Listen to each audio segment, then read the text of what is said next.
There's a study done by a colleague of mine at Stanford that showed that positive anticipation about the next day events actually is a powerful metric for creating quality sleep, even if the sleep is very reduced. Work done out of Harvard Medical, Bob Stickgold's lab, and Emily Hoagland did this study that showed looking at OChem, performance on OChem scores. Okay, so organic chemistry at Harvard is a pretty tough subject, highly motivated.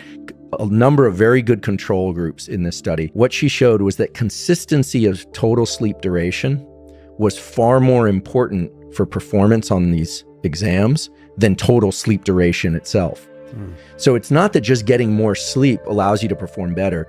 Consistently getting about the same amount of sleep is better for performance, at least on OChem, than just getting more. You could very well do better on 6 than on 8. There are a few other things that turn out to be strong parameters for success in this domain. For instance, your entire life, waking or asleep, is broken up into these 90-minute ultradian cycles. If you look at ability to attend or do math problems or do anything, drive, performance tends to ramp up slowly within a 90-minute cycle, peak, and then come down at the end of that 90-minute cycle. And in sleep, we go through these stage 1, 2, 3, 4, REM, etc. Ending your sleep after a 90-minute cycle, near the end of a 90-minute cycle, say at the end of 6 hours, in many cases is better for you than sleeping an additional hour, 7 hours, and waking up in the middle of an ultradian cycle and things like that have your alarm go off at the end of an ultradian cycle. If you wake up in the middle of an ultradian cycle, sometimes, not always, you can be very groggy for a long period of time. I certainly do better on 6 hours than I do on 7. I happen to like an 8-hour sleep. It feels great, but I haven't slept an entire 8 hours without waking up in the middle of the night at some point in, I don't know, forever. I can't remember. It's probably some point in infancy, and I function well during the day. I think that's an important parameter, is how do you feel during the day? Almost everybody experiences some sort of dip in energy in the late afternoon, or what would correlate to their temperature peak. And that's a good time of day to get either a 90-minute or less nap, or if you're not a napper or you can't nap, feet elevated has been shown to be good for clear out of some of this. The glymphatic system is this kind of like sewer system of the brain that you can clear stuff out. So legs elevated, or one thing that I'm a big proponent of and that my lab has been studying is what I now call NSDR, non-sleep deep rest. And this is just lying down, but non-sleep deep rest is allowing your system to drop into states of real calm that allow you to get better at falling asleep later.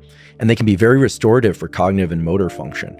There's at least one study out of Denmark that shows that the basal ganglia, which is an area of the brain that's involved in motor planning and action, one of these 20-minute non-sleep deep rest protocols resets levels of neuromodulators like dopamine in the basal ganglia to the same levels that they were right after a long night's sleep. So I also respectfully or semi-respectfully disagree with the idea that you can't recover lost sleep. What does that mean? I mean, that there's no IRS for sleep. So what does it mean to be in debt for sleep? If you're falling asleep during the day and you're sleepy, like you're falling asleep, that's a good sign of insomnia. It means you're not sleeping enough at night. If you're fatigued during the day, but you're not falling asleep, so you're just exhausted, but you're not finding yourself falling asleep in meetings and in conversation, then chances are you're fatiguing your system through something else. I find that it's like magic that a short nap does as much good and often better than a longer one. For me, subjective. What would be a longer one? Longer than 90 minutes? No, like 90 minutes, but longer than 90 minutes, like 2 hours. Yeah, that's starting to drop you into REM sleep. And even if it's a tiny amount of REM sleep, people can come out of those naps kind of disoriented. Right. I mean, remember, in sleep, space and time are totally uncoupled. And so that's an odd state to re-enter the world in if you're not going to stay there for a while, like for a good night's sleep. I think a 20-minute nap is pretty fantastic. Would you say that's if you were to recommend to the general, it's very weird to recommend anything to the general populace because obviously it's very person specific, but what's a good one where you say to friends? Is 20 minutes? 20 or 30 minutes, because unless you're sleep deprived, you're going to stay out of REM sleep, rapid eye movement sleep. If you're sleep deprived, you'll drop right into it. If you've ever traveled and you're really jet lagged, you go to the hotel, you lay down for 1 second, all of a sudden you're just like, you're in a psychedelic dream, which can be pretty great too. But I think that 20, 30 minutes, And if you can't sleep, some people have trouble napping, then learning to relax the body as much as possible, like trying to remove all expression from your face, completely letting your body kind of flow